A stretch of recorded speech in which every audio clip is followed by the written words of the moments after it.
আশুলিয়ার এয়ারপোর্ট ইউনিয়নে ফ্যান্টাসি কিংডমের পিছনে আঞ্জুমান ফ্যাক্টরির 3 মাসের বকেয়া বেতনের দাবিতে শ্রমিকদের মানববন্ধন চলমান।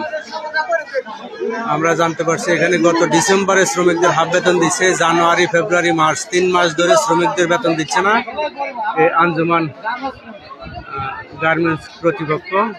এখানে আমরা দেখতেছি এই যে তারাবির পরে অলরেডি শত শত শ্রমিকরা রাস্তা বন্ধ করে আন্দোলন করছে।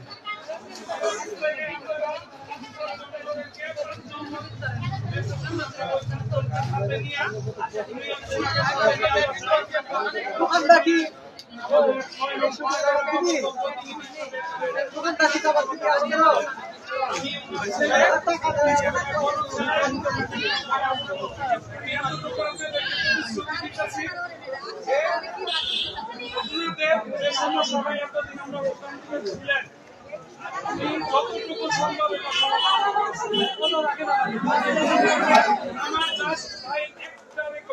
আপনাদের এখানে হয়তো শ্রমিকের যেহেতু এই গার্মেন্টসটার পিছনের যে বাসাটা ওইটাই কিন্তু আপনাদের,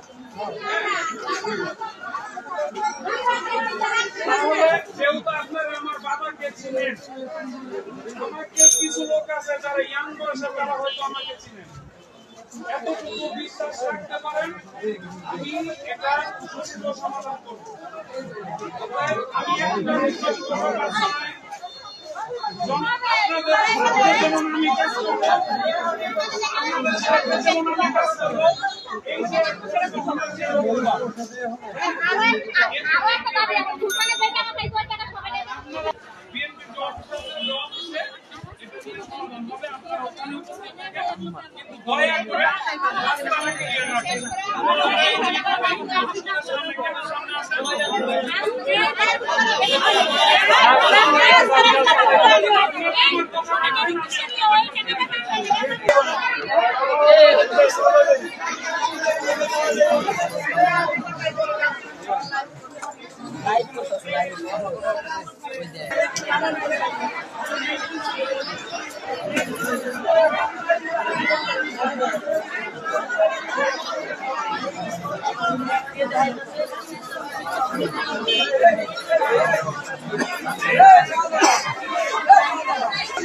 এয়ারপোর্ট ইউনিয়ন পরিষদ সংলগ্ন আঞ্জুমান গার্মেন্টসের 3 মাসের বকেয়া বেতনের দাবিতে শ্রমিকদের বিক্ষোভ।